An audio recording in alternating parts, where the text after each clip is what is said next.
Hello, Professor Toybox here, along with Sorcerer's Apprentice Mickey, and we're back in my Fantasia toy box for another episode of Toybox Tutorials. Last time we started working on Mickey's first mission, which will be to save the village from the brooms. We hooked up a dynamic trigger in the village so that when the player approaches the town, it will connect to an enemy wave generator and generate some brooms in there. And now that we have some enemies in town, we need some people for Mickey to save. And that brings us to today's topic. We're going to talk about townspeople and different ways to add them to your toy box and their different behaviors and logic. So as we get started here, we'll come into our toy box drawers. And I'm going to drop down this King Fergus guy. And we'll start with that. And while I've got him here, I'm going to go ahead and get into his properties real quick before he wanders away and change his behavior so that he's standing still. Hey, get back here. And we'll talk about those things a little bit more in a moment. So now we've got our townsperson, and you've probably already seen some of the gameplay behavior for these guys. You can pick them up. And you can see the little menu in the lower right. I can press A to set him down again, or I can press the trigger on the back of my controller to throw him.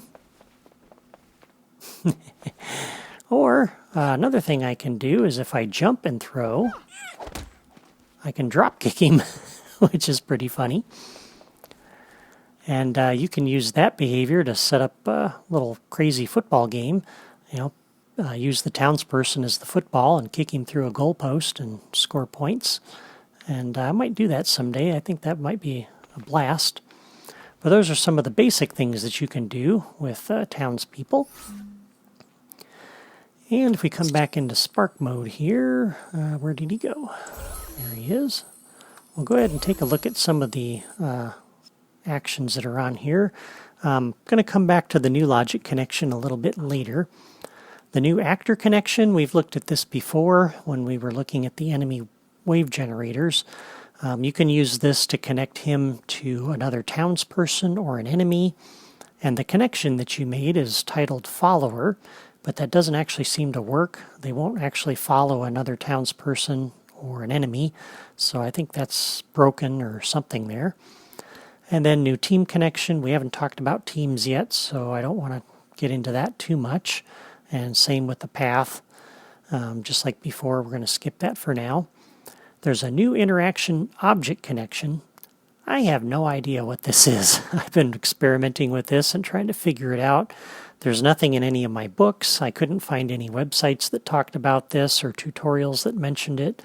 I don't know. I don't know what that is. And then we have properties, and we already looked at this a little bit. Again, you can set the team, and we'll get into that when we talk about teams. And there's behavior, and there's different things that you can have them do: stand still, dance, jump up and down, angry, wander around, all different kinds of things. It's kind of fun to experiment and see what you can do with those. And so for right now, I'm going to go ahead and move him because I'm going to use him for my mission. And I want him set up over here near the village so that when we approach the village, Mickey will encounter him. And finding a spot where I can stick him is going to be a bit of a challenge. I think I'll put him about right here and move that enemy wave generator.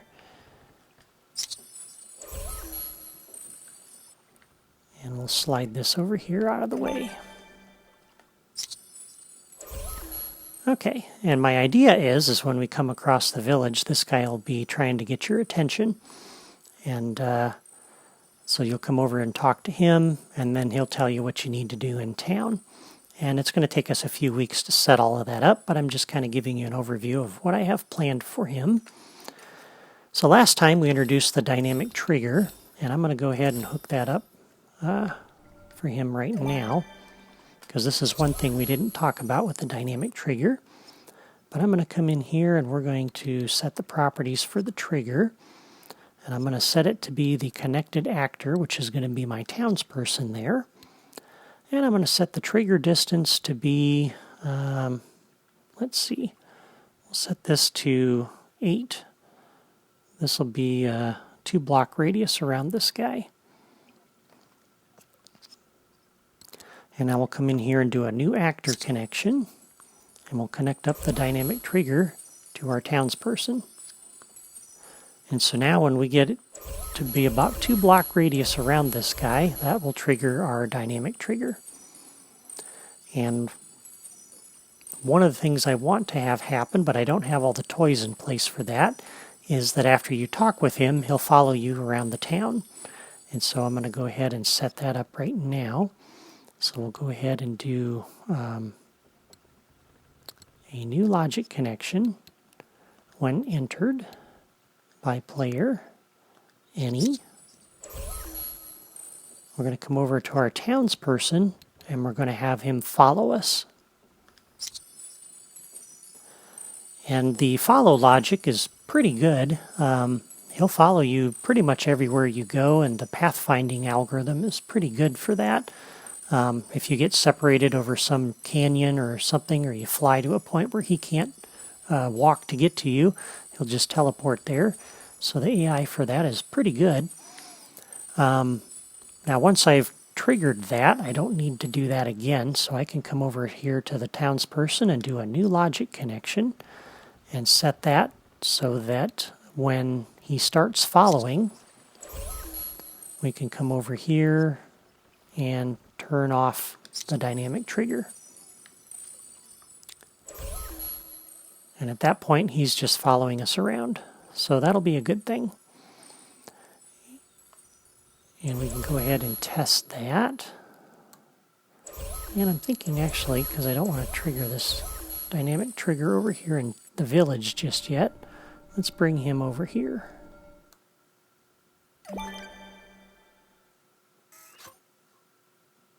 Oh, it's going to trigger it anyway. Oh well. Anyway, so we'll come over here, and now when we get within range of this guy, now he's going to follow us, and he'll follow us wherever we go. So that's a good thing.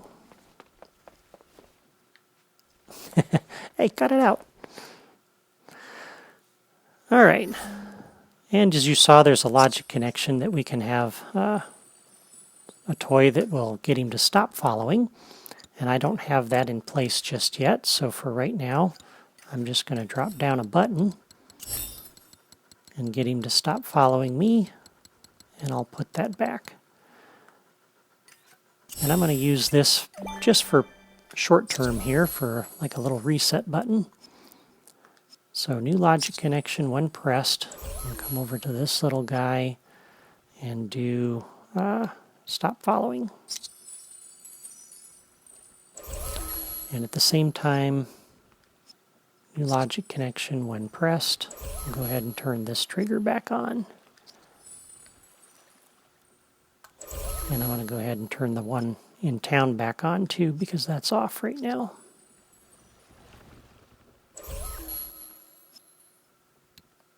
Oops, back on. Okay. And one more. We'll go ahead and when pressed, we'll remove the enemy wave.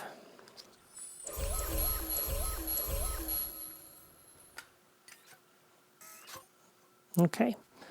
So now he's following us. I press the button.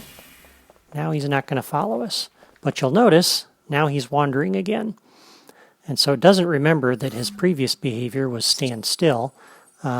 Whenever his behavior is done, either following or some other behavior you've set, he's going to go back to none as his default.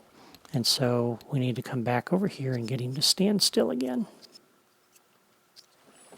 So that's something to be in mind, be mindful of when you're changing the behavior of different townspeople. And I want to go ahead and move him and put him back over here next to the village.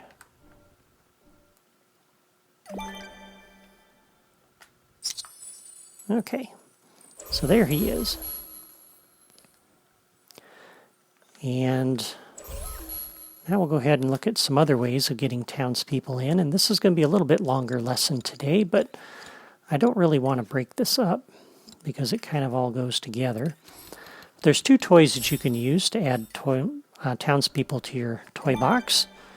In addition to just picking them out of the drawer, you can use the friend generator and the friendly wave generator.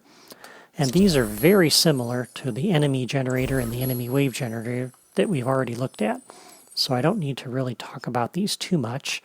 The friend generator, all of these connections are things we've looked at before. And the properties, you can set the team, you can set the behavior for the generated friends, which we've already just looked at. And generated friend options, this is for when you connect a friend to a path, which again we haven't talked about. And the friend generator has the same limitations as the enemy generator.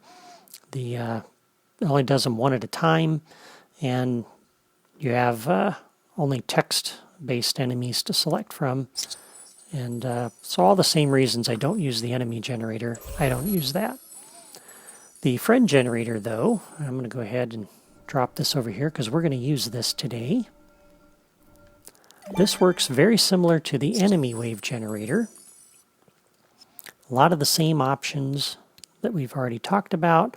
We have this configure wave option though, and just like the enemy generator, it shows you a picture of the friends that you can put in the toy box. And I really like this. So we're going to go ahead and add some Dunbrock townsfolks to the list here. Some people for Mickey to go ahead and save. And just kind of pick some different goofy looking guys here. And I'll do 5 different ones. And just like the enemy wave generator, I like to limit this to just 5 guys. That seems to work best. Properties, these are the same type of options the enemy wave generator has, so they all work the same. I'm going to connect this up to some locators in a moment. And no countdown, no generation delay. The generation effects are fine. Team. And then we have generated friend options. All those other options are the exact same thing as the enemy wave generator, but this is a new thing. And what we have in here is the behavior for the townspeople. And you can set these up, and I'm going to have them set up to flee so that they're going to be running from the brooms. So now we're going to go ahead and connect these guys up to some locators, and I'm going to reuse the same locators, some of them, that I used for the enemy wave generator. I'm going to connect up to this one. And I actually think I'm going to move this over because I have plans for that building right there.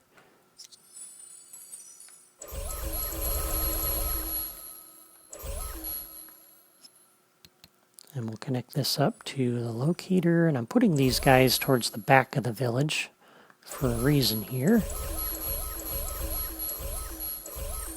which I'll get to in just a moment. I'll connect them here, and I think those 3, that one back there might be good too.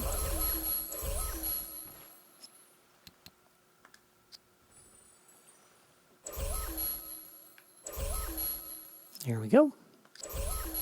So now we got 4 locators connected up, and it's going to spawn them at a different location. And I'm putting them in the back of the village because I kind of want them to stay in the village. When I built this, one of the reasons I put down the stone wall around here was to keep the villagers that I was eventually going to put in here from wandering away from the village. So since Mickey's trying to save them and I want them fleeing from the brooms, they're going to be moving around, and I didn't want them wandering off into the woods or anything else.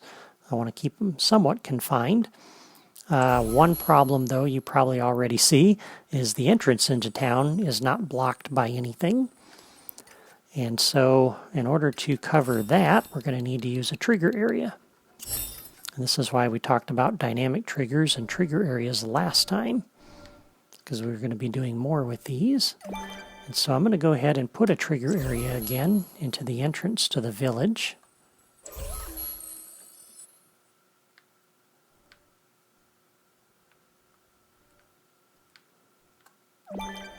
Like so. So what I want to do though is the villagers are free to wander anywhere inside of here, but if they try to leave the village, then we need to make sure they don't. And so I'm going to come into the trigger area and open the logic menu and do a new logic connection when entered by AI friend. So when any of the townspeople enter that, we'll come over here and change the behavior for this to be generated friend options. And we're going to play one time and have them, well, let's see, we can have them standing still.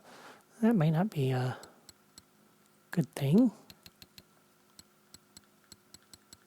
Sitting wouldn't be appropriate.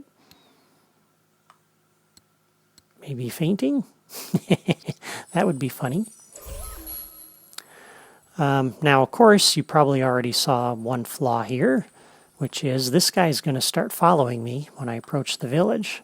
So the townspeople are initially going to be running around, and as soon as we cross the trigger area and the guy following us crosses the trigger area, it's going to cause the villagers to immediately faint. And actually, I don't think that's a bad thing. So I could let them just wander around and run around in here and hope that they don't come through here, and that would be fine. If they did get out, I'd have to go hunting for them, however. But I think it'd be kind of funny as we're approaching the village to see the brooms running around chasing them, and then as we enter the village, they all just kind of faint.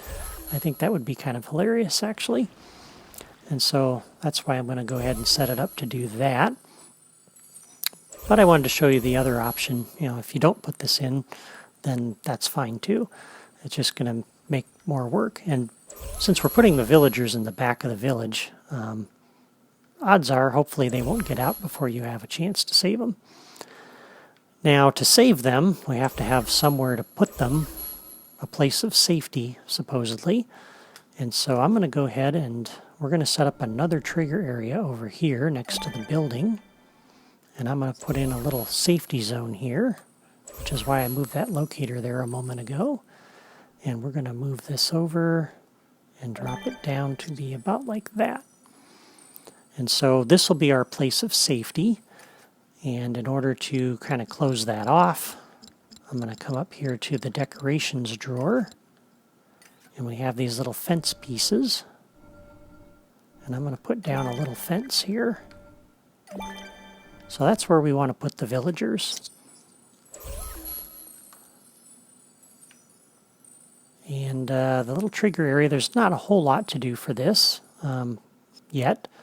But one thing we can do is when entered by AI friend, we'll come over here to the friend generator, and we can change their behavior again and maybe do a play once and have them cheer. And that's actually going to make, again, all of the townspeople cheer. So initially they're going to be fainted, and when you save the first one, they'll all start cheering, and then they'll all start wandering around again. So, because that's their default behavior. So, just by way of review, we're going to come talk to this guy, and we're going to do more with him later. He's going to start following us, and in the meantime, we're already within the range of this dynamic trigger, which will cause some brooms to get generated. One just right now, because that's not the focus of today's lesson. And it'll cause 5 townspeople to get generated, and they're going to be running around the village. And when we come through this trigger area, it'll cause all those townspeople to faint. And we're going to come pick them up and bring them over here and put them in the place of safety. And that's the first part of our mission. So let's go ahead and test this out, what we've got so far. So I'm going to put myself over here, and just before we go ahead and test this, I'm going to go ahead and save, because I don't want to lose what I've done. And as soon as I wander in the village, the state of different things are going to change. I do have my reset button, but still. Okay, let's see what happens. So we come over the bridge here. And now some enemies are spawning. This guy's going to follow us around. And we should have some townspeople in here too. And we don't. And this is why I have the reset button. And why we did a save. Because I did forget one thing. Happens to the best of us. So we'll come back out here. I forgot to hook up that dynamic trigger to my friend generator. So we'll come out over here, press that, and now the little guy's going to wander off again.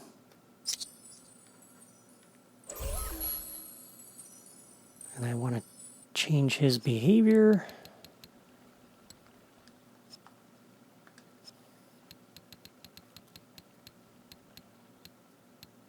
Stand still.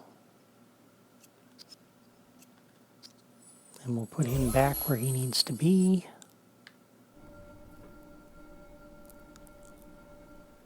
I'll push this button again in a moment, just to make sure everything is reset. So he's back.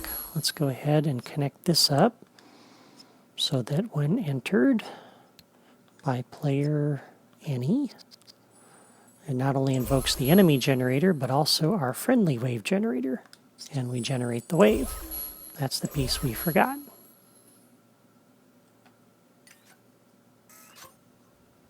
Okay. And here we go. One more time. So now we got the broom. I'm seeing some townspeople. This guy's going to follow us.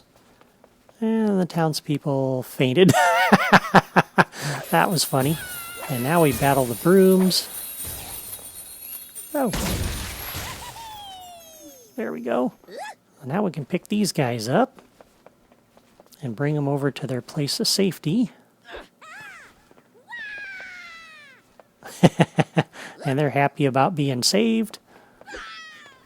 And we want to go ahead and save all of these guys.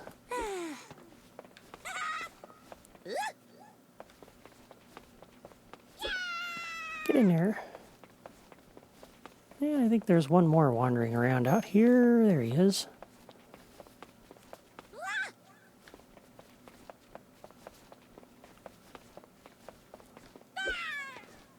And there we go. All 5 of them are in there. So that's our mission, basically. I think at this point the basic mission's complete. We have some enemies. We have some townspeople. We've got a place of safety where Mickey can take them. But we still have some work to do because this mission isn't very pretty.